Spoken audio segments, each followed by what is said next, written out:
Hi, I'm Mona Roberts. And I'm Al Roberts. We're about to do a 7-lesson series on how to transform your marriage. Now, the question is, what makes us qualified to talk to you about transforming your marriage? Well, we are the authors of 2 books. The first one is entitled, Ordeal to Ideal. the next one is titled The Next Right Move. It's our latest book. It's about how, what moves you should make next, whether you're talking about your marriage, whether you're talking about money or business. We've been married for 31 years. We have 4 children. It's a blended family. We've built a 8-figure business over the last 29 of those years, and we are still happy through business and children. She is still my best friend, and I hope that I'm still hers. What do you say? Yes, you are still my best friend. But I tell you, we had literally went through a ordeal marriage and made it ideal. Yeah, yeah. So in this series, we're going to teach you how we did it. All right. So the first thing that we're going to talk about today, we're going to talk about how we struggle with unmet needs. Mona, can you tell them what an unmet need might be? Yes. When Al and I were dating, he was so romantic, right? He would pick me up from work and we would go to lunch and have a picnic outdoors. And he was very intentional about us having date night. And so I thought that would transfer into our marriage, and that did not happen, right? And so that was an unmet need. That was a need that I anticipated that will continue. And so there were so many different other small, minor unmet needs that became larger.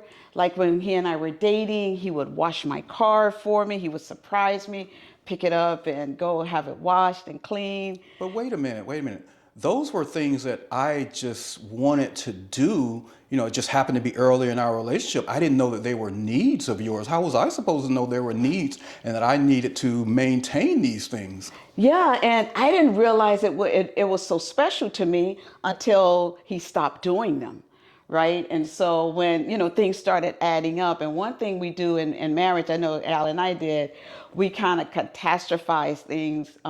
We take one thing and make it bigger than it really needs to be. So, I will sit down and realize, oh, we don't go on date nights anymore. We don't have picnics anymore. He doesn't even wash my car anymore. And so, I start adding things on, and before you know it, I'm feeling sad because my needs aren't being met. Well, if a need wasn't being met, possibly it was because it wasn't communicated to me Yes. or my need wasn't communicated to you. Point is, our needs, no matter how small or big, needs to be communicated Yeah. to our spouse. And that's the point that we're trying to make regarding the unmet needs. All right? So, Al, did you have any unmet needs? Or were there any needs that weren't met in the marriage? I would say when I was single, and even to this day, there are certain things that I love to do. Like I love shooting. I'm into guns. I'm, a collector, ex-police, ex-military, and that's a need of mine. To spend time on the shooting range, and I would love for my spouse to spend time and have interest in the things that I have interest in. Guns and investing and things like that. And I remember times in our relationship where I felt that you just weren't connecting with me. It was a need that I had for you to be interested in my guns and shooting as I was. And, you just weren't connecting. Um, so I had to come to a realization at one point that, everything, I have a life, although we're married, we have lives outside of Yeah, it's a good each point. other. Yeah. Not that we're apart or even growing apart, but we have some different interests, and learning to respect my interests or respect her interests was important. But I felt like it was an unmet need. Now, eventually, Mona started, for me taking part in, some of the shooting and learning and understanding about guns and things like that. So she made a big effort to, fill a need that I had. Okay? All right. What about, I hear people often say, well, he's supposed to complete me. She's supposed to be my soulmate. Yeah. That's an unmet need that people think that they have. Is there a such thing as soulmate? Should a person complete you? I mean, I hear that term all the time. And what does having, I feel like you're my soulmate, but I don't think you were my soulmate the day we met. I think we've been on a journey together and we began to learn each other, learn my likes, his likes, my needs, his needs.